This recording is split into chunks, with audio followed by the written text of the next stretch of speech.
Hello, I'm Nate, aka B-Tier Mutineer, and today I'm going to rank all the origin stories from Dragon Age Origins. I have already made a video talking briefly about my favorite origin and also mentioned my thoughts about the other origins there, but I want to discuss each of these and offer more in-depth reasons for my rankings. Of course, in the end, these are just my personal opinions, and everyone can have a different favorite, as well as different reasons for liking or disliking the origin stories, so please do be respectful in the comments if you'd like to share what your personal rankings are and why. Remember that your most hated origin might be someone's favorite, and that all of this is subjective opinion and not objective fact. I'm going to score the origin stories in three categories: story setup, story payoff, and gameplay benefits. Story setup has to do with the storyline of the origin itself, the information you learn about the world, how your character is introduced to Thedas and its different factions, and any interesting conflicts or situations left unsolved that are compelling and which can be revisited later in the game for the payoff. Story payoff has to do solely with anything left unfinished from your origin story. A villain you didn't get to confront, a precarious situation someone you love is in, or maybe they're missing and you don't know whether they're alive or not, that kind of thing. So as part of story payoff, it's both about how much of an opportunity you get for special interactions related to characters, places, and situations from your origin, as well as how satisfying the interactions feel. Finally, the gameplay benefits category is about how good of a start to the origin gives you purely in terms of abilities, gear, and money. I will be taking into consideration the official starting skills and abilities, because even though I personally use the No Starting Abilities mod and can fully customize my character without having 2 locked starting skills and 1 locked starting ability, I know that console players can't use mods, and there might also be PC players who can't use mods or don't want to. So the starting abilities your warden gets as part of choosing their origin and class are important and will be considered for the score of this final category. I'm going to give scores from 1 to 10 for each category, 1 being worst and 10 being best, and then at the end I will average out to 3 for an overall score that will determine the final ranking. Initially, I was going to do a scale of 1 to 5, but I realized that it would be extremely likely for a bunch of origin stories to get the same score, which would mean they'd end up equal in the final rankings, and that's no fun. The 1 to 10 scale will ensure the overall scores are more interesting. Do keep in mind that as part of scoring these origins, I will be discussing their storylines in a fair bit of detail, so if you are someone who hasn't played through all of the origins and don't know much about them, I'd recommend playing through them yourself before watching my video, since I'm obviously spoiling their storylines. Before we get into the ranking, I'll take a moment to say a special thank you to my members. I appreciate all of you so much, and you're all amazing. If you want to support me, subscribing and joining as a member would help a lot, but only if you want to. I'm always grateful, even if you just like the video and maybe leave a comment. Let's begin. I'll start with my personal favorite, the Dwarf Noble. Just because it's my favorite doesn't mean at all I'll give it super high scores though. I'll be as objective as I can. In terms of story setup, you get a very interesting introduction to Dwarven society as not just any noble, but a member of the royal family who is in fact very likely to be elected ruler of Orzammar. At least if it weren't for the whole thing with your younger brother Balin betraying you and causing you to be exiled because he frames you for your older brother Trian's murder, whether you did it or not. You get to learn how the caste system works, you find out how nobles uphold a thin veneer of honor but stab each other in the back, very similar to Orlais, just a different flavor of masks. Most importantly, you actually understand how dangerous the Darkspawn are because the dwarves have been forced to fight the Darkspawn this entire time, even when there's no Archdemon or Blight. Their entire underground network of cities has been destroyed and corrupted by the Darkspawn, with only the cities of Orzammar and Kal Sharok still standing. The Dwarf Noble is one of only 2 origins, together with a Dalish Elf, where you fight Darkspawn before getting recruited into the Grey Wardens. I think it's really cool that you get a glimpse of these horrible monsters, and especially with it being connected to the crumbling ruin of Dwarven society. It adds a different dimension to the danger that Darkspawn and the Blight pose, not just temporarily whenever an Archdemon rises. Darkspawn don't just magically disappear when a Blight ends, they're always there, swarming the deep roads and pushing for more and more territory, corrupting and ending life underground as they seek to awaken the next Archdemon. You also get a more personal setup with Balin betraying you for Trian's death. I think it's also very cool that you have the option of actually killing Trian, because that's in character for certain types of nobles in Orzammar. Balin's betrayal, making deals and swaying the assembly to exile you into the deep roads without a fair trial, sets Balin up as a very interesting character. On one hand, your character might feel extremely betrayed and hate him for what he did to you, and potentially your brother, but on the other hand, he's just playing the game that pretty much everyone else is. He's trying to secure power for himself, and the only difference between him and other lesser nobles is that he actually has the intelligence, skills, and resources to succeed. And then if you take the time to listen to the merchants and common dwarves, you can find out that Balin understands that Orzammar needs to change in order to be able to not just barely survive, but thrive. He wants to get rid of the traditions that dwarves have held on to for no reason other than that's how things are done, especially in regards to casteless dwarves not being able to fight. When the Darkspawn are close to basically wiping out your entire race, maybe it shouldn't matter anymore who you're sending on the front lines to keep your city alive. Or you shouldn't strip away the rights of the people who go to trade or make a living as a craftsperson on the surface, since they can still contribute to your society and even offer opportunities in connection with people and factions on the surface. But that's neither here nor there. What I'm trying to say is that Balin is a great villain during the Origin, and the confrontation with him is a very compelling reason to go back to Orzammar. If your warden is a guy, you can also meet some noble hunters and sleep with one of them, who will become pregnant and bear your son. Due to your exile, your son and his mother are casteless, so that will be yet another personal reason why your warden will want to solve the throne crisis in Orzammar, to give your child and his mother a better life. Of course, you probably won't expect anything to come out of sleeping with a noble hunter, but it's a nice little surprise to return to. So there's interesting characters and situations, and more importantly, a lot of information you get about dwarves and Darkspawn. The only real downside is that the dwarf origins take place in Orzammar, which is a very isolated place from the rest of Thedas. So you don't really know anything about how the surface works, what human nobility is like, what the relation between humans and elves and dwarves on the surface is like, and you certainly don't know anything about the Chantry, Templars, or Mages. Some of the things about the human society, at least in Ferelden, is fairly basic medieval fantasy, in particular how nobles, merchants, craftspeoples, farmers, and the like work, but there's a lot more to Thedas than that, so it can be strange for a dwarf noble to not know anything about the surface world. Especially since you're not just any noble, but part of the ruling family, a candidate for the throne in the future. You should know something at least about the most important people on the surface. The rulers of the kingdoms or empires closest to you, the Chantry, the circles of Magi, the lyrium trade with the surface going to the Chantry, since the Templars have to use so much lyrium for their abilities, and the most prominent merchants and producers of goods that Orzammar needs. So due to the lack of information about the surface world, especially as someone who's supposed to be well connected, I can't give this the highest score for story setup. Even though there's a lot of good information about dwarves and Darkspawn, plus a great villain, I'll have to give this an 8 out of 10. In terms of story payoff, I already mentioned that you get to interact with Balin, as well as potentially the mother of your child if your warden is a guy and slept with the noble hunter Mardi. You do also know Lord Haramont from your origin story, though you don't get to interact with him much in a personal way. He just tries to find out whether you're actually innocent and vows that he won't let Balin get away with it, but that doesn't tell you anything about what he's going to be like as a ruler, and he will end up being a terrible king for Orzammar if you put him on the throne, because he will blindly cling onto traditions and isolate Orzammar even further. You may also have interacted with Lady Helmi and Lord Dace, so those are also characters who you get to see again, though they're really not that important for the main quest and don't have enough of a connection to your character to matter. While it does feel fairly satisfying to get to directly confront Balin, the story payoff for the Dwarf Noble is unfortunately not that great overall. You never get back the kind of power you had in your origin story. Even as a living paragon, you are still ultimately just a Grey Warden who has little to no say in the politics and power dynamics of Orzammar.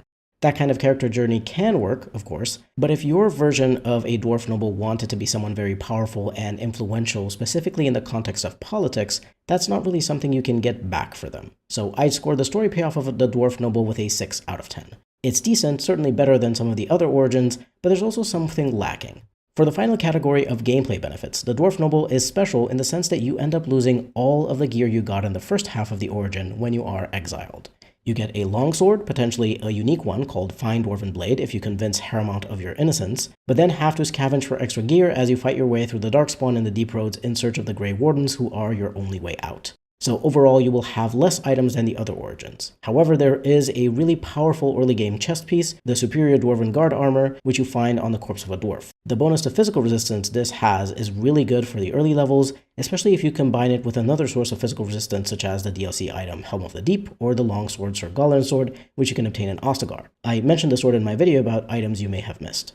On top of that, you can sell a bunch of items before you go on the expedition to make some money, help out the scholar arguing with a nobleman and ask him for money in return, and more importantly, you can speak in favor of surfacer dwarves for Lord Dace and then ask him to give you a monetary reward. He'll give you a note of credit worth 100 gold, which you can sell to a merchant for 25 gold. Your money isn't taken away when you're exiled, which is quite funny as it makes me imagine that you stashed all of your coins in your underwear or something. This 25 plus gold start, closer to 28 or even 30 if you get lucky with the loot you find around Orzammar to sell, and potentially what you steal from NPCs too, is insanely good. No other origin comes close to this huge amount of money other than the City Elf, which can get 40 gold, but that gold can only be obtained during the Landsmeet portion of the game. In contrast, the Dwarf Noble's gold is immediately available and will allow you to get some great gear in the early game, whether from Bodan in the party camp, the Circle Quartermaster, or one of the great merchants in Denrim or Orzammar. Not only do you get extra money, but later on when you travel to Denrim, you can meet with Gorham, who used to be your second during your origin.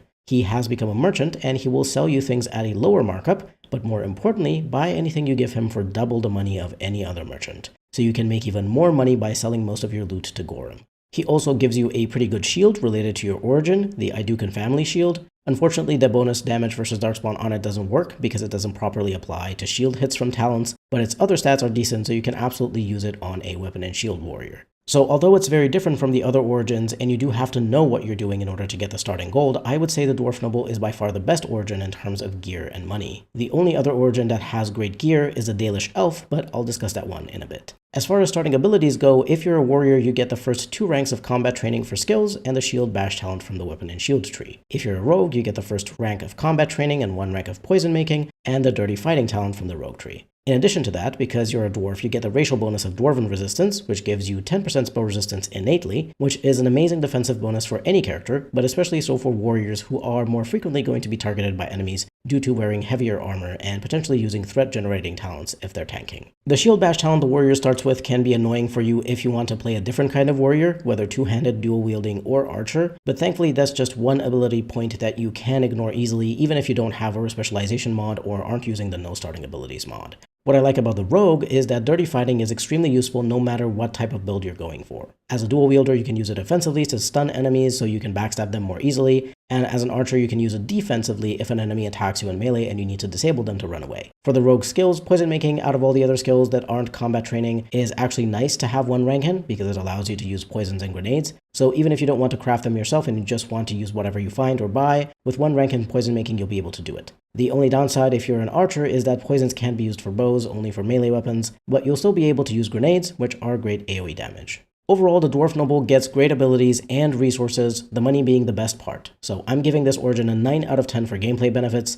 The only reason I'm not giving it a 10 is that the warrior class gets step point and shield bash instead of being given the powerful warrior talent instead, which would be far more useful for warriors of all types. In addition, while the potential for a ton of money is there, you're very likely not going to do Lord Dace that favor and then sell the note of credit on your first playthrough of the Dwarf Noble origin, since you don't have any way of knowing what's about to happen. In that case, you'd only get the good chess piece from the deep roads and the good starting abilities, which would be worth a 7 out of 10. The overall score for the Dwarf Noble comes at a 7.6. This may seem a low score considering this is my favorite origin, but that's just how objective I try to be even about the things I love. Moving on to the Dwarf Commoner, which is my least liked origin, but just as with the Noble, I will be as objective as I can. And I think that there's a lot more to look at and appreciate about this origin story when I'm not just looking at the writing and characters and how the overall arc works for me on an emotional level.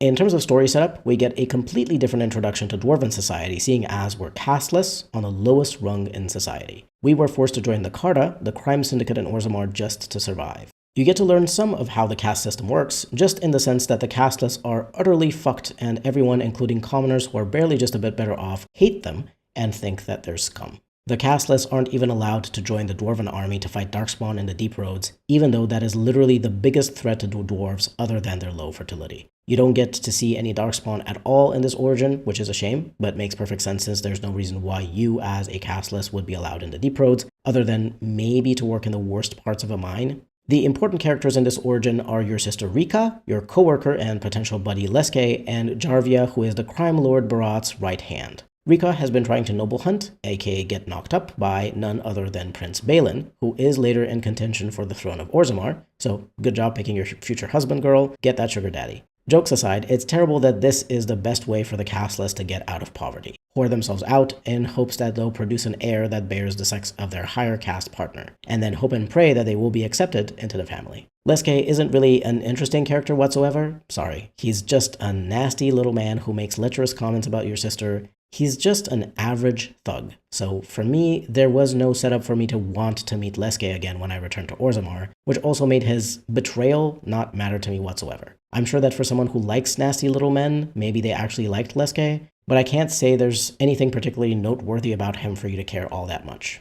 Finally, Jarvia is initially Barat's second in command, the most powerful person in the Carta other than him. So she will end up stepping up as the leader of the Carta after you kill Barat at the end of the origin story. I hate that you have to kill him though. You can't convince him to let you go even though you literally murdered your way through dozens of his thugs to get to him and get out of the Carta hideout. The City Elf offers you the option to make a deal with Vaughn, as vile as that may be, because maybe you just snuck your way past most of the enemies and you don't think you can beat him, or maybe you're afraid that killing a noble would be going too far, or maybe you think the money he offers would get you out of the alienage so you could run somewhere far away and make a better life for yourself. In contrast, in the Dwarf Commoner origin, you're forced to fight and kill Barat, even though you had more of a personal connection to him. He frequently visited your house to ensure that Rika's noble hunting was progressing along, and threatened to hurt or kill her and you and your mother if you and Rika didn't provide enough value to the Carta. It would certainly be far more interesting if Barat isn't there when you get to the end of the hideout, and you kill Jarvia instead. And then Barat ends up still being the big Carta boss when you return to Orzammar, so you can finally get your revenge on him for how he treated you and your family. Jarvia just isn't much of a character during this origin. She just seems like a smart, capable person, but that's it. Doesn't make for a good villain, and that's not helped by the fact that the genocide of the Carta that you're forced to do as part of the Dwarven main quest really doesn't feel like it matters, or that it does anything good for Orzammar. It is, after all, one of the only sources of employment that the casteless have available. Plus, the Carta just ends up reforming anyway, so it's a complete waste of time, not to mention the loss of life. As part of the origin, you get to disguise yourself as a warrior and take his place in the Provings, and you defeat the other honorable warriors taking part in this tournament and impress Duncan, despite the outrage of everyone else who thinks you committed sacrilege by bearing arms against the people who deserve to fight, especially in the context of the Provings, which are an important cultural tradition of the dwarves. The victors are believed to have the favor of the dwarven ancestors, and it is a great honor even just to participate in the fights. I will say that the aspect of Duncan seeing you and recognizing your talent is most apparent in this origin, so this has the potential of making you truly care about Duncan on a personal level. So you get the emotional payoff when he dies, and of course when you later avenge his death in whatever way you see fit. So despite the not-so-great character of Leske and the unfortunate situation with Barat and Jarvia where the character who is more interesting as a villain dies and is replaced by the less interesting one, there is still a fair bit of good story setup you get with a Dwarf Commoner. You know the ugly side of Orzammar that the higher castes like to pretend isn't there, you get to understand some of the culture and tradition regardless of usually being barred from it, because you get to fight in the Provings and feel like a champion, you get to fight your way out of a prison where you were meant to die, and at the end you have Duncan waiting for you, offering you a place of honor in the Grey Wardens to the utter shock and disgust of the Proving Master and all the other dwarves present.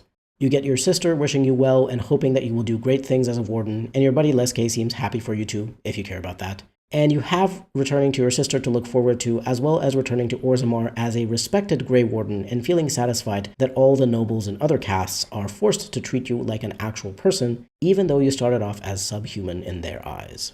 For these reasons, I'll give the Dwarf Commoner a story setup score of 7 out of 10. It doesn't quite have the same potential emotional strength as a Dwarf Noble does, and the villain you get to see again just isn't nearly as interesting as Balin, but it is still a very solid origin story for the purposes of introducing you to the world with a unique perspective and giving you at least some things to care about. In terms of story payoff, this is where the Dwarf Commoner really falters. Yes, you get to feel like $1,000,000 shoving it in everyone's face that you, a lowly brand, are a cool Grey Warden and they have to listen to you and treat you with respect. And yes, you get to meet your sister again and she's extremely happy to see you, and she also tells you the good side of Balin, which can be difficult for some people to see because the nobility does a great job of making him seem like the most awful person, when in fact they're just scared of losing their power due to him empowering the casteless and surfacer dwarves with his policies.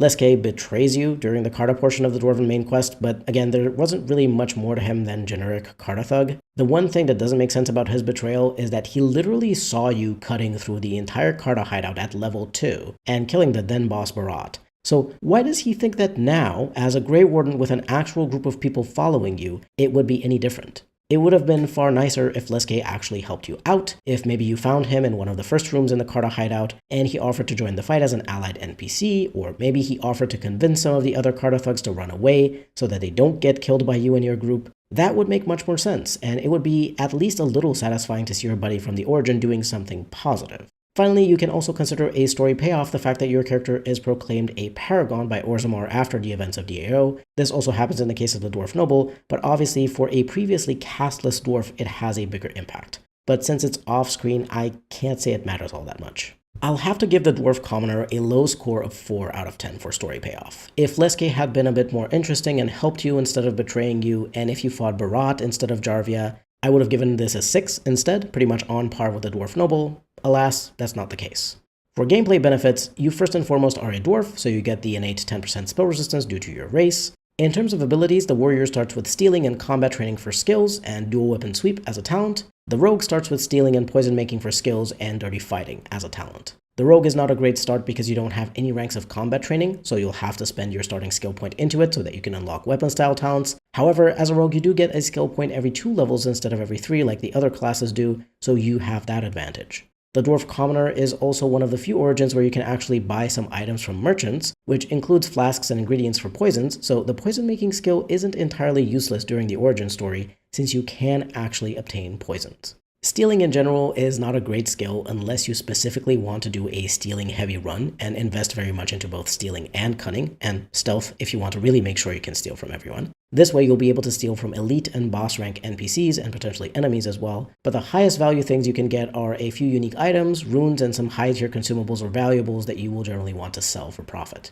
It's a fine starting skill for a rogue, because you do care about your cunning score in most builds, so as long as you max out the stealing skill fairly early, you'll get a decent amount of value out of it. For the warrior, however, stealing is pretty much useless, since you won't want to put points into cunning other than maybe up to a base of 16 to max out a few skills. You also don't have access to stealth, which increases your stealing score because that one was made into a talent instead of a skill and restricted to the rogue class only. So unfortunately, other than stealing from a few white named NPCs, this is going to be useless to you. But in terms of actual abilities, it's nice to get a dual weapon talent as a warrior. The dual wielding warrior is my favorite build in DAO. In terms of the gear you can obtain, the only 2 guaranteed good items are the Dwarven Warrior's Belt, that grants +1 strength and +1 armor, which you can loot from Barat's corpse. Duncan will also give you the Idukan Mace, which has +2 damage versus Darkspawn. Not a bad bonus in the early game, although if you have a higher damage weapon such as a Steel Dwarven Longsword, you may just prefer to use that instead. If you're lucky with drops, you can get some Grey Iron or Steel Dwarven Longswords, which are quite nice early on and good to sell later, a few pieces of medium Dwarven armor, a few Dwarven Targe shields, and potentially a couple of runes. The reason I know about some of the best gear you can loot is that I'm working on a Dwarf Items Only challenge run, and by far the Dwarf Commoner is the best start for it. It's not great unique gear, mind you, but it's pretty solid considering you're dirt poor when you start out. Surprisingly, your Duster Leather Armor set also has a very good set bonus of +2 armor, which is far better than the Leather Armor set that grants -5% fatigue, and the Studded Leather Armor set which grants a measly +1 defense. Of course, this isn't equal to the 30-ish gold you can start with as a Dwarf Noble, but you have to keep in mind that not everyone will know about selling the Note of Credit and all the other loot, or they may want to roleplay through the origin as a Dwarf Noble who doesn't know what's going to happen, and thus doesn't think to sell everything before the expedition. So purely from an items perspective, you get a really solid start with the Dwarf Commoner, so I have to give it an 8 out of 10 for gameplay benefits. It's not as good as the ideal Dwarf Noble start, but it's very good nonetheless. The Dwarf Commoner gets an overall score of 6.3, which is not too bad considering it's my least favorite. Moving on to the City Elf. This is one of my top origins personally, but it has a lot of issues that you'll see as we move through the 3 categories. In terms of story setup, the City Elf has quite the unique perspective from which it introduces you to the world. You aren't part of an isolated culture, as is the case with the Dwarf origins, as well as the Dalish Elf and Circle Mage, so you are in the middle of Ferelden's capital city. You do live in the slums, in the alienage where most of the elves live, together with the poorest of the poor humans. Don't know whether there are enough surfacer dwarves for any to be in such a terrible poverty as to have to live in alienages, but I suppose it's possible. Still, in this origin story at least, there are only elves living in Denrim's alienage. As an alienage elf, you get to see the struggles of the poor commoners. A family of elves is being kicked out of their apartment because their human landlord wants to use it for storage, and they don't have enough money to rent a new apartment, so they are going to travel to the Ostagar war camp to work there as servants, which is of course extremely dangerous. You can help them if you have a bit of silver, either 3 silver to get them to travel to the city of Hyever to work there, or 10 silver for them to be able to rent a new house here in Denrim with the possibility to open a shop. Or you could convince the daughter of the family to stay in your father's house while her parents go to work at the Ostagar camp. While other people are struggling with just living their day-to-day, it's your wedding day, because your father and the elder of the alienage Valendrian have arranged a match for you with an elf from Hyever. They also found a wife for your friend or cousin Saurus. I'm unsure exactly whether you actually are cousins with Saurus and Shiani, or if people call each other cousin as some kind of standby for kin. There's no mention of your parents' siblings, who would be your aunts or uncles, and the parents of Saurus and Shiani if they are indeed your cousins. Anyway, that's just a bit of nitpicking, but the point of the matter is that among the city elves, you're actually among the more privileged because you have a stable home and a suitable match has been found for you, which should help you continue to live a fairly comfortable life in the alienage. You can even get what is likely a huge gift of 15 silver from your parents' friends, Dilwyn and her husband, as long as you're friendly and respond fairly positively about your upcoming wedding. Of course, it doesn't mean your character is happy with having an arranged marriage, but if you speak to other characters around the alienage, you will find out that you are indeed better off than most. In particular, if you take the time to speak to the quite rude woman Elva, who was forced to marry a terrible husband and lives in much worse conditions than you do. She is understandably envious of you and bitter about her own life, so it can be hard to be sympathetic towards her, but as with speaking with the others, she does give you a good picture of what elven life in Ferelden cities is like. It may be slightly different for elves in smaller towns as there aren't any alienages there to speak of, but in any case, elves are second-class citizens who generally work as servants, messengers, and the like, and are not treated with much respect by the humans who often call them racial slurs like knife ear. But you don't just get a good look at the general life of city elves, no. As your wedding ceremony is about to go through, a human noble, Vaughn, the son of the Jarl of Denerim, barges into the alienage together with some fellow noble friends and guards and takes most of the elven women to have fun with back at his estate, aka assault.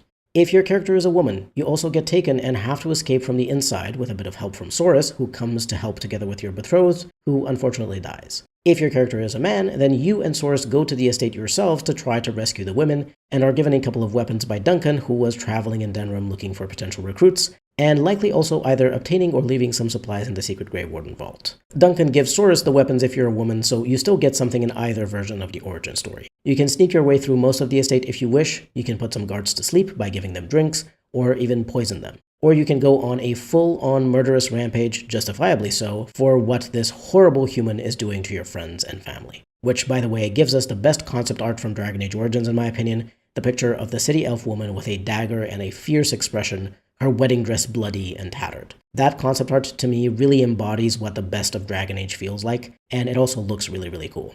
When you reach Vaughn, whether you mostly snuck through the estate or killed everyone in your way, he will offer you a deal. Leave the estate and let him have the women a little longer, and he'll return them after he's done with them, and he'll give you a large sum of money, 40 gold. Else you have to fight and kill him. Of course, the most satisfying thing is to kill him right then and there, but there is something to be said about a well role-played character who used stealth to get past most enemies and doesn't actually have that much fighting experience or skill to be able to measure up to a noble, and who fears the repercussions of murdering the Jarl's son even if it is perhaps possible. If you don't kill Vaughn, you can stash away the gold before you return to the alienage, and you'll be able to pick it up much later in the game during the Landsmeet questline when the alienage is accessible once more. If you don't stash it away, it'll get taken away by the guards who come to arrest you. Duncan does intervene then, whether you killed Vaughn or not, and recruits you into the Grey Wardens both to save you from being executed or imprisoned for life for your crimes, and because he needed more Grey Wardens anyway, and you are promising due to your possible combat skills, but likely more because of your tenacity.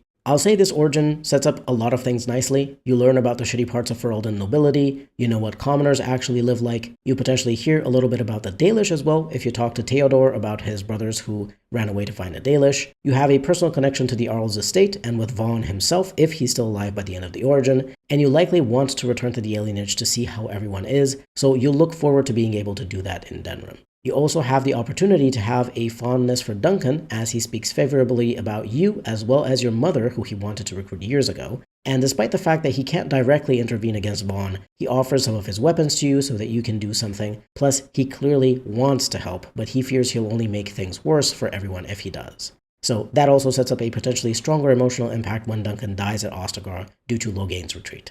So I have to give the City Elf origin a solid 9 out of 10 for story setup. In terms of story payoff, it's both good and bad at the same time. I'll start with the bad. The worst aspect is that the Denerim alienage is closed off for most of the game, so you only get to revisit the characters you know after you've completed all the other main quests. Until then, every time you're in Denerim, you're told you can't enter the alienage, and it's a huge bummer. It would have been nice to be able to talk to your father, to Soris, Shiani, and Elder Valendrian, as well as the shopkeeper Alarith before the whole situation with the Tevinter healers happens. I also think it doesn't make much sense to gatekeep Alarith as a shopkeeper, since he doesn't have all that many high-value goods, obviously since his shop is in the alienage itself, so he's not really a rich merchant by any means. It would be great for him to be available at a lower level and have him sell cheaper things like flasks, elf root, health poultices, and injury kits, traps, and the like. And for the City Elf, of course it would give them the opportunity to interact twice with the characters from their origin, once in a more regular fashion, and the second time in the context of the plague going around that the Magister Caladrius is using as a cover with his healer clinic to steal elves and send them as slaves to Tevinter.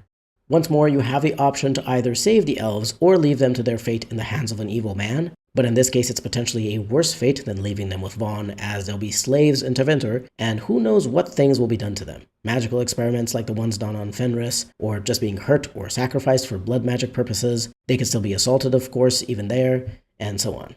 You could even accept a deal from Caladrius to sacrifice all the elves he has there in a blood magic ritual that will grant you power. In the base game, it only grants +1 Constitution, which is utterly laughable. But there is a mod called Rewarding Evil which increases this to be +10 Constitution, which would make far more sense for the amount of life being sacrificed in that situation. You likely won't choose this option as a city elf because it's far too, well, you could find role-playing reasons if you create a character that is narcissistic or callous enough to sacrifice anything for personal power, or for the power of the Grey Wardens, but it's a stretch. If you killed Vaughn during the origin story, you'll be welcomed warmly by your fellow city elves and get to have a nice reunion with them. If you save your father from Caladrius, he will gift you the Fang Dagger, which once belonged to your mother Adaya. On PC in the base game, it's a pretty bad dagger, but if you have Quinn's Fix Back, it will have the stats of the console version of the dagger, which is really powerful, and it feels like a nice reward to come back to. If you didn't kill Vaughn, you'll be able to pick up the gold you stashed at the Arl's estate during this time in the quest to rescue the queen, but you will also reap what you have sown in terms of how the elves and the alienage will treat you. Obviously, they will hate you for the fact that you left the women in Vaughn's hands during the origin, and your father will refuse to speak with you. He will also not offer you the Fang Dagger. If you don't kill Vaughn, you do get to meet him again during the Landsmeet, when he will be imprisoned in his own estate as a result of Arl's Howe coup to take more power for himself, becoming the Terran of Highever and Arl of Denerim in addition to his own territory of Amaranthine. So if you haven't already taken your revenge on him for his horrible actions, you can do so now while he's imprisoned and powerless, which nicely contrasts the situation that you as a city elf were in when you first encountered Vaughn. You can also not kill him, if you so desire, and actually free him from prison as long as he votes for you in the Landsmeet, or potentially to give you the key to his locked chest, which contains 40 gold. As a city elf, you also get a special third option: demand that Vaughn repents for his sins by joining the Chantry. He can agree to this, but it's not mentioned by the game whether he actually does it or goes back on his word. I don't see why he would do what you tell him to after he's free and you're not there to hurt him anymore, so I'll assume he didn't actually join the Chantry if you told him to. Still, I think it's very nice to have the option to meet Vaughn again and decide what to do with him, as he is entirely at your mercy. And of course, he simply isn't there if you actually killed him during the origin story, so there's one less potential noble to gain support from, as horrible as he is as a human being. What was set up in the origin story actually does get addressed and resolved in a logical and emotionally satisfying way. You get to talk to your family again, you get to talk to Elder Valendrian as well, who can admit that the reason he pushed your wedding forward was that he didn't want you to get recruited by Duncan, who he'd heard was going to come looking for wardens there. There's a lot of interesting things, and the one big downside is that you have to wait a very long time for these resolutions. Because of that, I'm going to give the City Elf a story payoff score of 8 out of 10. It can't go higher than that, because while you wait for such a long time, the reunions and confrontations and resolutions don't quite feel worth the wait. They're good, don't get me wrong, but not worth waiting almost the entire game for. For gameplay benefits, they're not great. The 40 gold from Vaughn would be the biggest plus, but it's locked to only be obtained during the Landsmeet, at which point you likely already have a good enough amount of money to be able to buy most of the powerful items that merchants offer, so you don't really need it anymore. The Fang Dagger, the console version of it at least, which grants +3 cunning, +5% melee crit chance, +6 attack, +10% crit or backstab damage, and +1 nature damage, is great for a dual wielder, but you only get it towards the end of the game. And even if you're going to use it, there's only a few quests left at that point, so it doesn't feel as useful. Plus, you may already have powerful weapons, even better than Fang in some cases, so you may not want to use it at all other than for role-playing reasons. During the origin itself, you don't really get much of value. Adaya's boots are basic leather boots that grant reduced hostility, which in the base game does nothing. The sword Duncan gives you, the borrowed longsword, is a tier 1 sword that grants +1 AP and +6 attack, which is okay for a starting weapon, but not really that good even in the early game. The Fencer's cinch belt grants +4 attack, which is decent in the early game, but also not that good. The Denerim guard shield is a basic large shield that can be decent for a weapon and shield warrior early in the game, because it has high base defensive stats, but that's kind of it. As an elf, you get racial bonuses of +2 magic and +2 willpower, which don't help much for either a warrior or rogue. The warrior starts with coercion and combat training as skills, and dual weapon sweep as their talent. The rogue starts with coercion and poison making as skills, and dirty fighting as their talent. Coercion is nice if you want your warden to be able to persuade and intimidate NPCs, but in my opinion it should be left entirely to the player's choice if they want to invest in this skill, because maybe you want to roleplay a character who is very bad in social situations. Combat training is of course a crucial skill, so it sucks that the rogue doesn't get it, though of course you can put a point in it yourself. Poison making for the rogue is useless during this origin because even though you have Alrith's store in there, it isn't actually accessible, so you can't buy any flasks or ingredients to craft poisons, and have to get lucky to find any in the estate to coat your weapons with. Dual weapon sweep and dirty fighting, however, are good talents, so at least that. I have to give the City Elf a score of 4 out of 10 for gameplay benefits. They're just not there during the origin itself, or you receive them too late for them to matter all that much anymore in the case of the 40 gold or the Fang Dagger. The City Elf Origin's overall score comes out at a straight 7, which is not that much below the Dwarf Noble, which of course I'm most biased towards, so take that one score with a grain of salt. I think it's a very balanced origin, and it only really falters in the gameplay benefits category. If there had been something more exciting to loot in the Arl's estate that would make more of an actual impact in the early game, I'd have gladly given this a slightly higher score, but the mediocre gear from the origin coupled with the bad racial bonuses elves have for the warrior and rogue classes results in a bad score which drags down the overall ranking of this origin.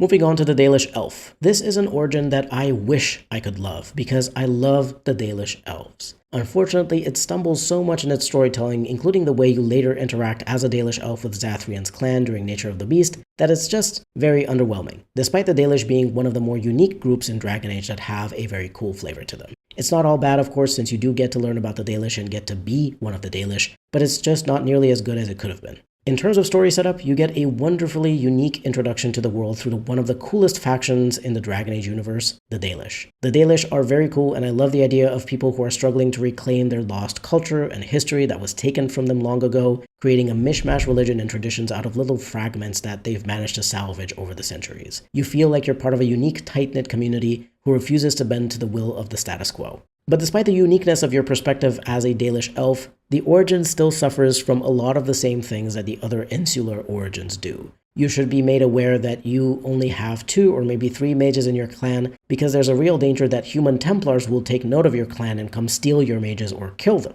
In fact, having to chase some Templars that are getting too close to your clan, or who are maybe hunting one of the apprentices of your clan, or maybe a second one who isn't Merrill, now that would be a far more interesting encounter to have in the forest instead of stumbling onto the random villagers who are treasure hunting. And you just so happen to make it into the ruins as you're chasing the Templars there. Maybe you have a little fight with them in the forest, then they escape into the ruins in a little cutscene, and when you enter the ruins you see them finished off by giant spiders, who then turn their attention on you. Anyway, I could go on and on about how this origin story could be made more interesting, but the main point I was trying to make is that with the way that this origin plays out, you don't really understand the way in which Chantry-aligned human society is dangerous to the Dalish way of life. You're only told by your keeper that the humans you scared off or killed have caused the nearby settlement to get in an uproar, and that they'll chase you out with torches and pitchforks and whatnot if you don't leave of your own accord.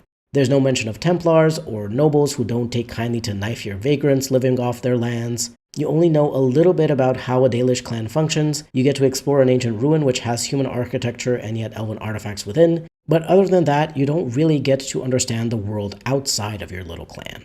You find a strange mirror that shows you and your fellow hunter Tamlin some strange shifting imagery before a malevolent presence makes itself known and you pass out.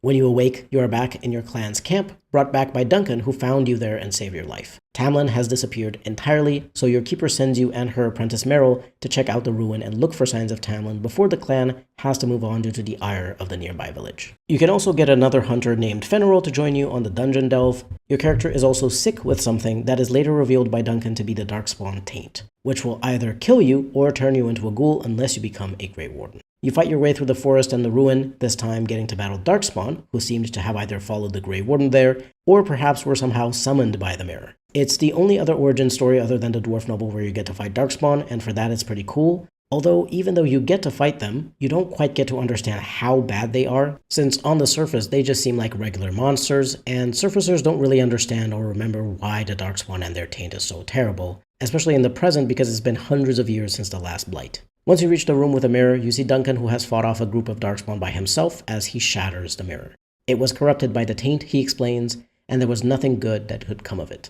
If your friend was attacked by Darkspawn as you probably were, he's either dead or soon to be due to also being infected by the taint. If you haven't found him so far, you likely won't. And that's the end of that. You can explore the ruins a little more for a bit of extra loot and XP, but you in fact do not find Tamlin, and you don't learn anything more about the lost history of your people either. You'd think this sets up a lot of interesting things, a lot of unique interactions, and it could be the case, except your clan leaves Ferelden after your departure with Duncan, and you don't meet any of the characters from your origin story except Tamlin towards the end of the game in a small encounter in your camp. Duncan doesn't exactly come across as the nicest guy in this origin because he kind of kidnaps you from your clan, saying that this disease that you have can only be cured by becoming a Grey Warden, but who's to say he's not the one who infected you with it while you were unconscious? And why would a Dalish Elf be particularly trusting of a human, even if that human is a Grey Warden? Certainly the other Dalish clan you come across doesn't really treat you with much respect even though you're a Grey Warden, even if you're Dalish yourself. So despite the fact that you have things to look forward to, perhaps, when you finish your origin story, such as getting to maybe see some people from your clan again, maybe the clans will get to leave Ferelden entirely because they're too late to secure transport toward the free marches, or maybe at least a few of them stay behind because they don't want to leave Ferelden, or they don't want to leave Tamlin behind so they join Zathrian's clan instead.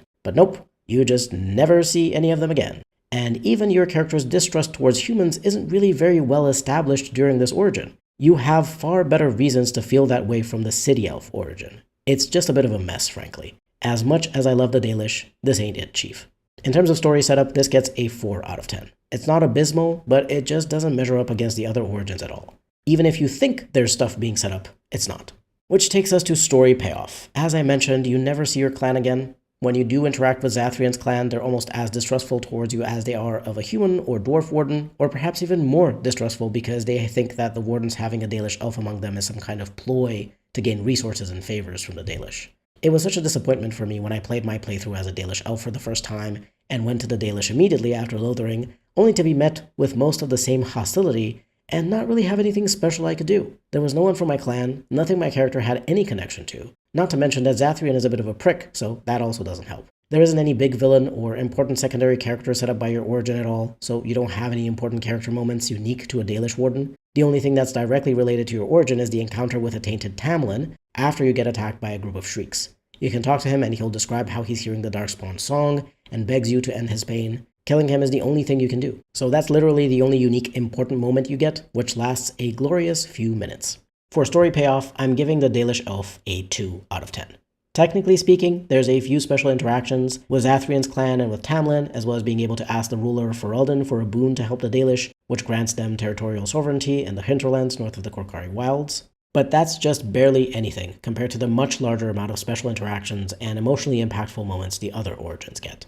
The Dalish origin does somewhat make up for its sins in terms of gameplay benefits. As an elf, you still get the somewhat useless for warriors and rogues racial bonus of +2 magic and +2 willpower, but at least you start off with good gear. In particular, a full Dalish armor set, which grants +2 dexterity, +3 defense, and a set bonus of a further +5 defense. It's the best light armor set other than Wade's Superior Drakeskin set, which is unique, and you can only get later in the game. But out of all the starting armors, this is by far the best. Plus, you can buy some more Dalish armor pieces from Master Island, take the armor that Tamlin and Fenrir are wearing if you feel particularly min-maxy, and potentially loot some more pieces from the ruins if you get lucky. The Keeper's Ring that grants +1 dexterity, which is a gift from the Keeper, is fine enough, but obviously not as good as rings you get later in the game. But you don't really get many accessories, if any at all, during most origin stories, so it's nice to have for the early game. You can also find a Dalish leather belt, which grants +0.75 combat stamina regen in the ruins, which is pretty good for a warrior or rogue who wants to use activated talents fairly often, especially in the early game when you have a smaller stamina pool. If you get super lucky, you can also find some Tevinter items in the ruins, among them a saw sword with +1 damage and +1% melee crit chance, which is definitely an improvement over a basic sword early game.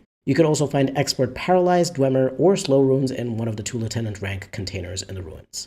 Merrill and Fenrir have great gear for the early game. Merrill has some Tevinter mage ropes. In my game they're called something else due to be more immersive, but they have the same stats. +1 combat mana regen, +4% spell resistance, and +5 spell power. Fenrir has a tier 5 Dalish shield equipped, plus of course the previously mentioned Dalish armor set, which is amazing. Tamlin, before he's disappeared, also has Dalish armor, so again, if you feel like stealing stuff from your companions, the Dalish armor is absolutely worth nabbing. Oh, another thing you can get for free is a Scout's Bow if you persuade Master Island to give you a bow when you first talk to him. I don't remember whether you need a point into coercion skill or if it's an automatic success, but you do need a point in coercion to persuade Ashale to tell you about your parents and, more importantly, give you the key to a chest in which they left you a few trinkets, including an heirloom necklace that grants +10% spirit resistance. The necklace is pretty useless, so you can sell it in order to buy more Dalish armor and stuff from Master Island, but hey, it's free loot, you might as well get it if you can. It's kind of weird that you need the point in coercion, or maybe high cunning, in order to be able to persuade this mother figure character to give you something that was meant for you anyway.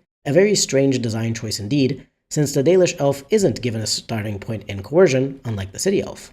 So if you're just looking for a great start in terms of gear, look no further than the Dalish Elf origin.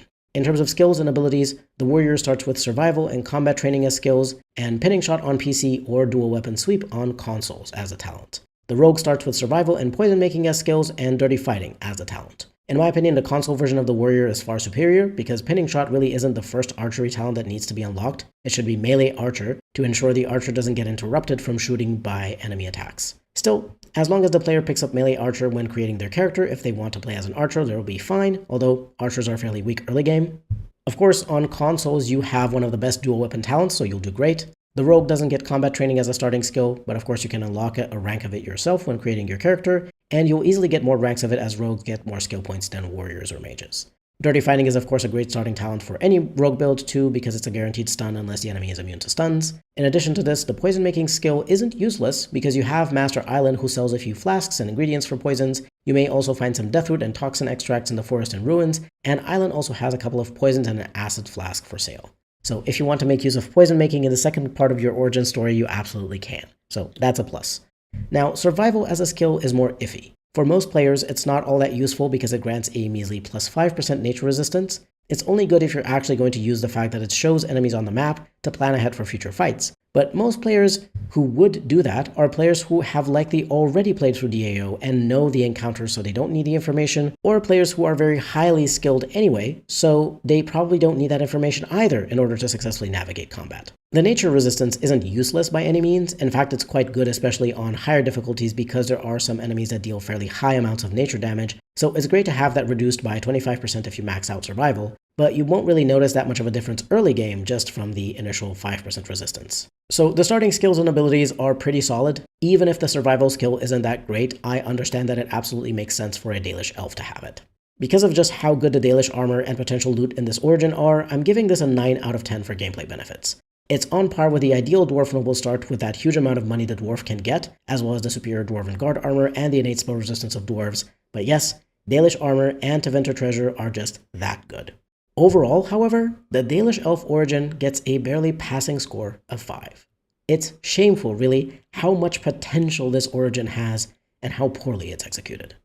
Well, moving on from that to the Human Noble, which arguably got too much attention from the devs. Sure, most people ended up playing as a human warrior or rogue, and the humans didn't get a commoner or barbarian origin, so the noble was the only choice. But that shouldn't have meant that this origin story was the most fleshed out, with a bunch of unique interactions and emotionally impactful conflicts and resolutions. All of the origins could have had the same treatment if the writers had focused on delivering on the promise of choice and consequence and planted a couple of seeds that would grow into something memorable later in the game for each origin. Anyway, in terms of story setup, the Human Noble has a fairly simple premise. You are the second born of a noble, which means you get to have a bit more fun than your older brother Fergus, who is stuck doing more serious things, such as getting married and having a kid, and marching to Ostegard to join the king's army to fight the Darkspawn. You're given the duty to oversee the castle while your father and brother have gone to war, but lo and behold, things go wrong. Before your father can also leave to the south with Arl Rendon Howe, a fellow noble he's buddy-buddy with. They fought together in the war against your legions. Oh no! Arl Howe has betrayed our father, and his soldiers are attacking the castle, slaughtering everyone, while the bulk of our soldiers have already left to join the king's army. Who could have predicted this? Yes, it's a very predictable story setup. But the thing about this kind of tragic hero who has his parents killed by a twirling mustache evil guy, Howe doesn't have a mustache, but the vibe is there, is that it works. So why change the formula if it's not broken? So many people still found the origin story of the Human Noble impactful, even if they'd already likely previously encountered a similar kind of backstory to a bunch of heroes in movies or books. And the reason why this very basic origin story worked for so many people is that not only does it give you a wonderful tragic backstory for your character, but it actually brings it to a satisfying conclusion as you get to confront and kill Howe. We'll talk about more things related to the payoff in that section, but I had to mention here that the big bad villain who is being set up does actually become a fairly important figure in the main plot of the story, as he's the main villain's right hand, and this gives you even a bit of an extra reason to have a grudge against Loghain. If he's so willing to work with a horrible backstabbing bastard, then he's not really a great guy himself now, is he? Anyway, as part of your origin, you get to learn a bit about Ferelden, about the previous war with the Eurlesians during which the Fereldans fought back against the Eurlesian occupation. You learn a bit about how respected Mabari war dogs are, because they are extremely intelligent and have been constant companions to the people living in the lands of Ferelden since before it was called Ferelden and they were just barbarians. You learn about knights and handmaidens, and also a little tiny bit about how unusual it is for a lady to have an elven handmaiden, because elves are usually just servants. And speaking of servants, you see the elven servants in the kitchen being very harshly admonished by the head cook, who threatens to use the switch on them if they don't do better. So yeah, actually you do get a fairly good picture of the relationship between humans and elves in Ferelden, even though you're living a fairly sheltered life as a noble in the castle, not even getting to see an actual full settlement. You don't meet any dwarves, and I don't believe any are mentioned, but that's perfectly fine since surfacer dwarves are fairly rare. Sir Jory, for example, a human knight recruited by Duncan into the Grey Wardens, doesn't really know much about dwarves other than the fact that they are good smiths, because he likely only met a few dwarves in his life and they just so happen to be smiths. So it's fine to have a bit of a blind spot as a human noble, because your family only oversees a small region from Ferelden, and you are still under the sovereignty of the king or queen, so you're not really the ones having to make deals and treaties with Orlais or the Free Marches or Navarra or the Dwarves of Orzammar. The gist of what is being set up here is you are a fairly privileged human in a land where humans are the ruling majority, so you have quite a bit of power. You lose that power when it's stolen from you through violence enacted by a fellow noble in a terrible personal betrayal that results in the death of your parents, and you have the chance to make things right by joining the Wardens, telling your brother what transpired, and seeking justice against Hal for what he's done. In fact, right after the origin ends, you meet King Kaelin in Ostagar, and once you tell him about Hal's betrayal, he promises to march his army right to Highever after the battles against the Darkspawn are done to bring him to justice and return your lands to your family. Of course, things don't quite go well for poor Kaelin, but the story very much insists on the fact that you will get your revenge on Hal eventually. So I honestly have to give the Human Noble a story setup score of 10 out of 10. It knows exactly what it's doing, communicates it perfectly, and gives you a great introduction into the game world that is plenty to go on so that you don't feel lost, including an optional conversation with Mother Malal in the castle's chapel, just so you get a little bit of information about the chantry and the maker, as well as a conversation and little history lesson about your family in Ferelden with the historian and tutor Aldous in the castle library.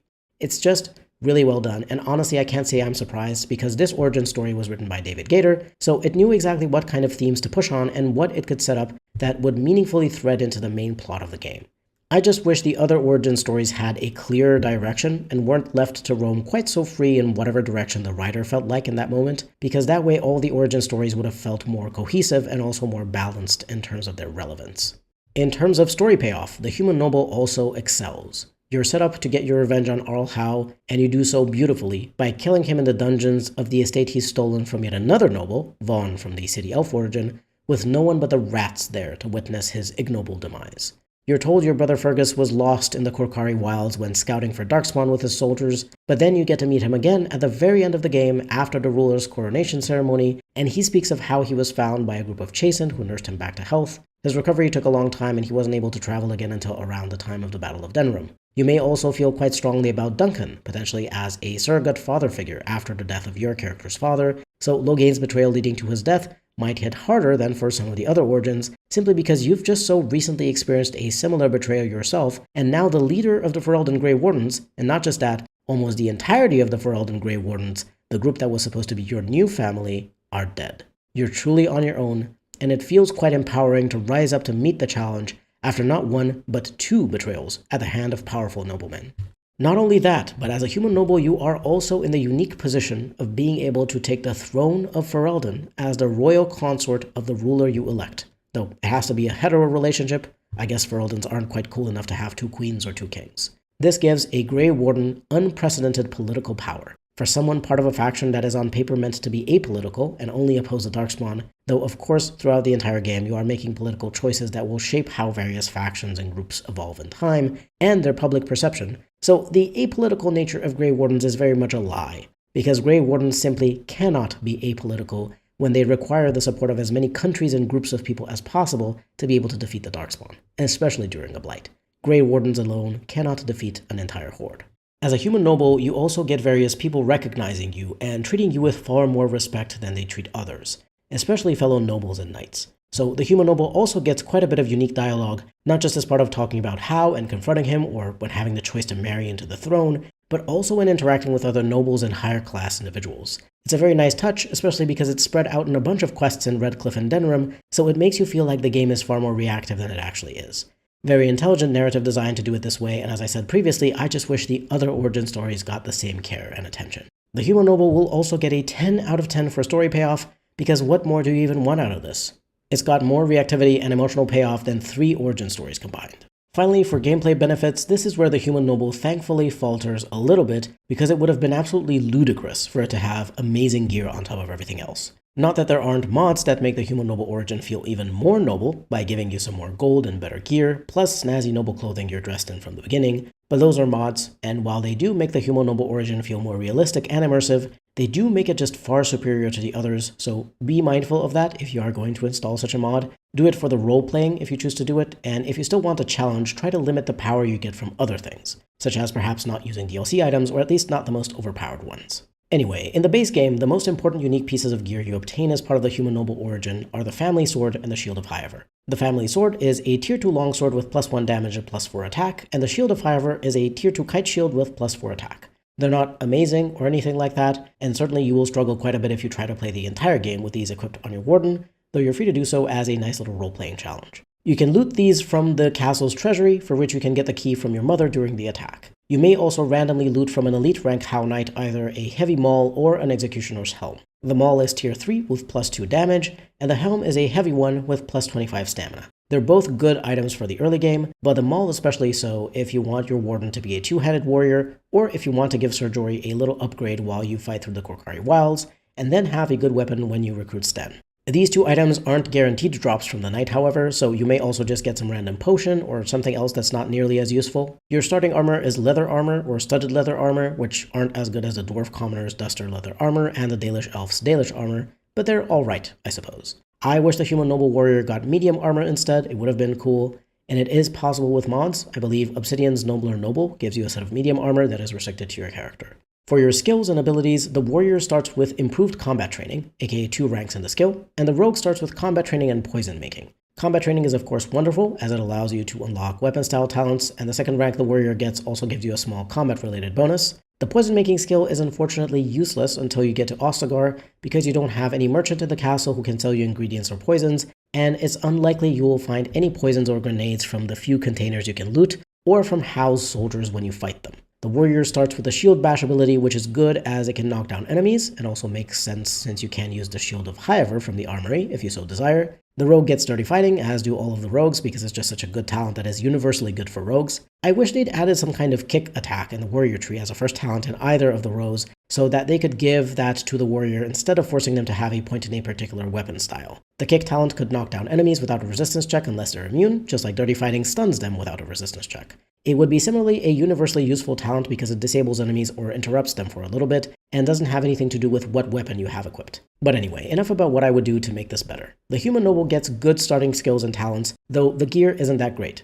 It's not bad by any means, probably a bit better than City Elf, especially if you get the maul or helmet from the How Knight. Oh, and humans get +1 to strength, dexterity, magic, and cunning, which is a decent racial bonus for any class, though more useful for warriors and rogues since mages are mainly only interested in magic and willpower, or magic and constitution if they're blood mages. I'll give the human noble a 6 out of 10 in terms of gameplay benefits. It doesn't measure up to the origins with good gear quite so well, but it certainly beats the City Elf, though you may think otherwise if you value the Fang Dagger or 40 gold you can get in the late game with that origin.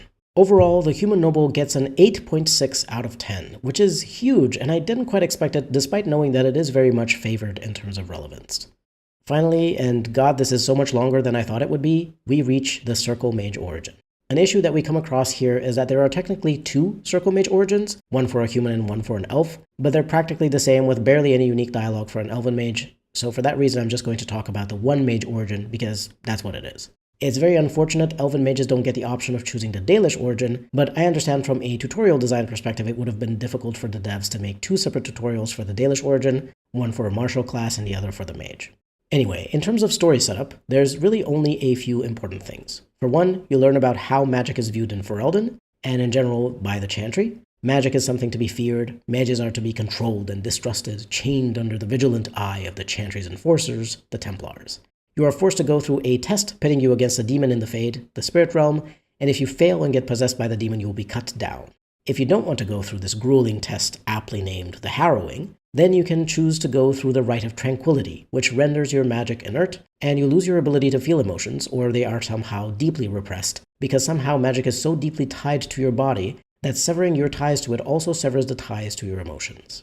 You live in the Circle Tower, where all the mages are kept locked away in the middle of Lake Calenhad. And yes, this is another isolated community origin, which has much of the same issues as the other ones, where you don't really know anything about the outside world. You get to meet the big dogs in the Circle. First Enchanter Irving, who is the most senior mage leading all the other mages, and Knight Commander Gregoire, who is the most senior Templar leading all the Templars in overseeing the mages. They will still be important characters for the main quest later on, so it's nice that you get to form at least a little bit of an opinion about them here. They both seem like very decent men to me, trying their best to keep the Circle in order without being too harsh if they can afford it. Of course, we don't see a lot of what happens in the Circle because most of the horrors tend to happen behind closed doors during a mage's harrowing, after which you find out they're dead, or when they get taken to the Rite of Tranquility and return as a shell of their former self. Or perhaps they suddenly get shipped to another Circle, and you never hear from them again, and you wonder whether they're still alive at all. Not to say that it's just the mages who suffer in the Circle. Some Templars and Chantry folk didn't choose to join the Chantry. They were forced to do so by their families, or abandoned and taken in by the Chantry, or else forced by their circumstances, because otherwise they'd starve. You know, a lot of how people end up joining the church or the army in real life, with the only difference here being that in Thedas, the church has its own army in the form of Templars. Jowan is such an annoying little shit that I almost forgot to mention him here. But yes, in theory, he betrays you by lying to you about not being a blood mage, and then casting blood magic to escape the Templars at the end of your origin story, after you helped him either willingly or sneakily while telling Irving everything, as Jowan tried to escape the tower with his lover, the Chantry sister Lily, after finding out he was scheduled for the Rite of Tranquility, and being rightfully horrified at the prospect. But he's just so grating on the nerves that I can't take him seriously.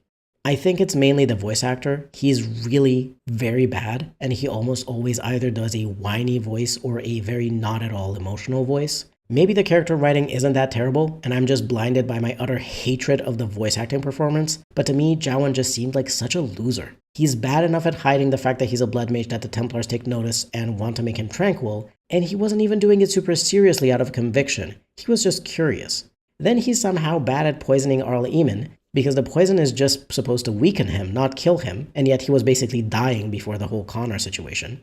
And to top it all off, he's bad at tutoring Connor in magic, because Connor ends up getting possessed by a demon due to how bad Jowan is at explaining that demons can never be trusted, and they will always try to possess you. In any case, whether you genuinely helped Jowan escape or were just doing it to get him and Lily in trouble with the Templars, it doesn't much matter. You get this so-called betrayal at the end, which I guess some people might feel some way about other than annoyed, because I didn't want to do anything with Jowan to begin with, and would have just preferred minding my own business. Other than setting up your return to the tower to see it all wrecked by demons and abominations, and it's up to you how your character feels about it, because maybe you just hate the Circle so much that you love that it destroyed itself from the inside, there's not very much going on. Jowan absolutely does not count as a super important secondary character or villain, sorry. He's just a pathetic little meow meow who keeps fucking up and then you have to clean up his messes. So I can't really give the Circle Mage origin anything more than a 4 out of 10 for story setup. Yes, you learn about magic and Templars in the Chantry, and you do meet a couple of characters you'll see again in the main quest, but that's basically why this is a 4 and not a 1 or 2. But as cool as everything you learn about magic is, there's just not much story per se to the mage, other than the fantasy of being a mage. And you don't even get to struggle with the constant danger of demonic possession, because not even once do you get some kind of dream or something where you have to fight off a demon with your will. It's not like a mage who passed their harrowing magically doesn't attract demons anymore. In fact, it's likely the opposite. You're growing more and more powerful, so you'll be attracting more demons, and more powerful ones at that. For story payoff, you get to revisit the Circle Tower and either save the mages, or throw them to the wolves and side with the Templars. There is also Niall, who briefly appears in a conversation with a senior enchanter in the tower during the origin. You encounter him in the Fade as he got trapped by the Sloth demon in there too, after obtaining the Litany of Adralla to fight the abominations and demons in the tower, but tragically his body has been used to fuel the Fade's dream you're all in, so he's dead. Womp womp.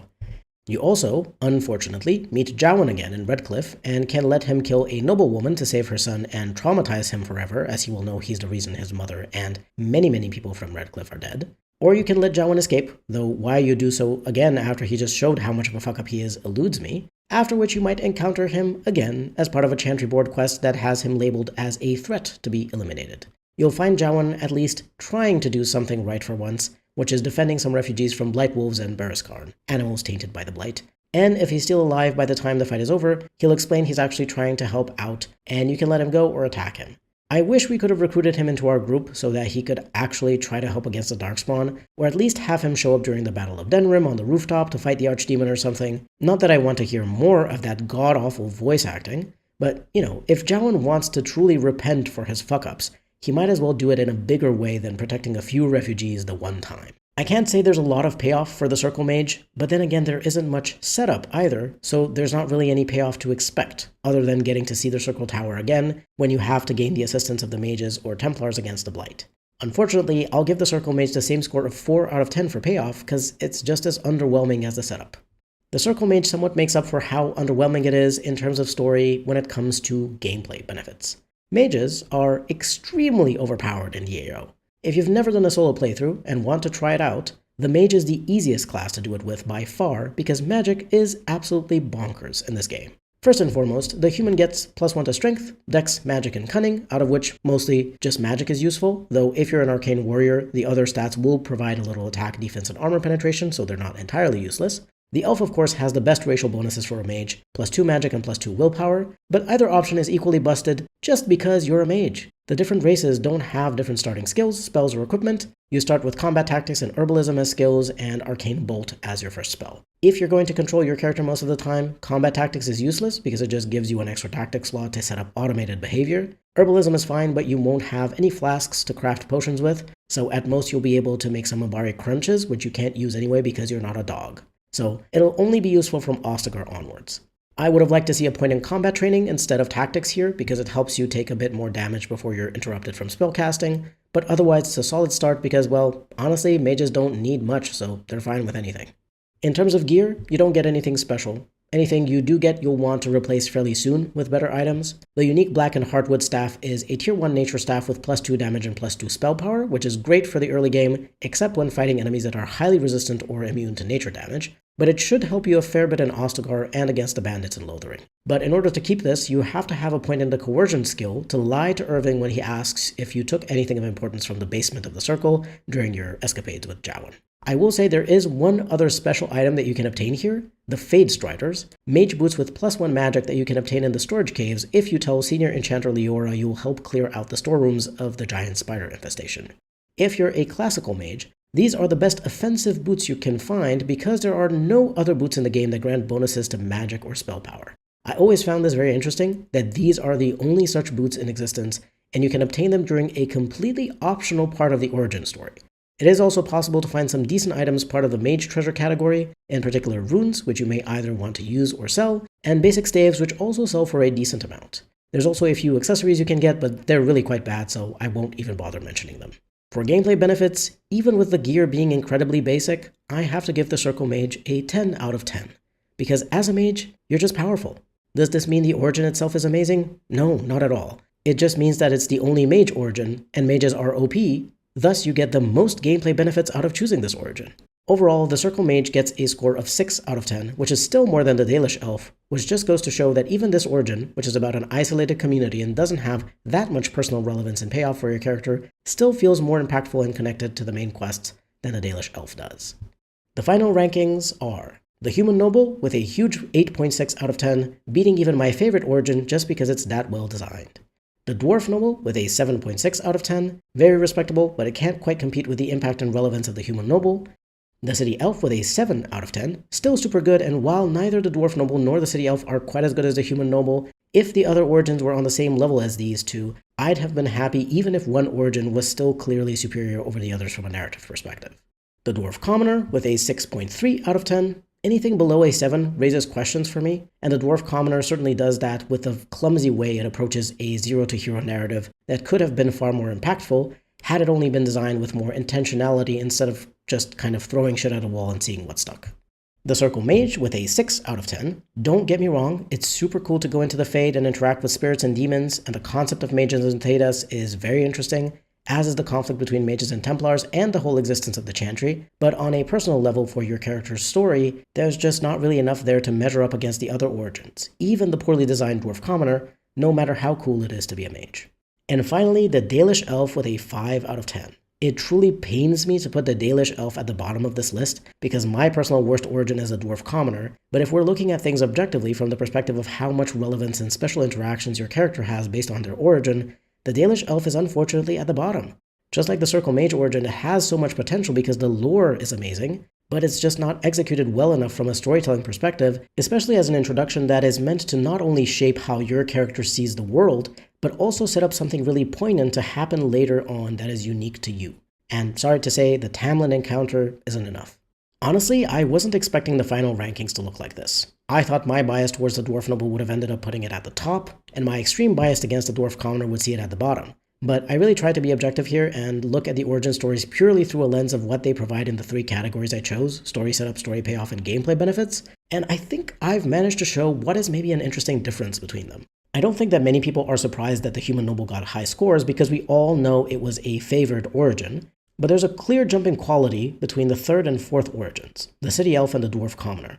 And interestingly enough, they're both about impoverished individuals, yet they play and feel so different from each other. I personally do think it has a little bit to do with the writer who penned the origin, but since it was ultimately a collaborative project which had a lead writer, each origin story should have been edited until it aligned in themes and relevance and emotional impact with the other ones.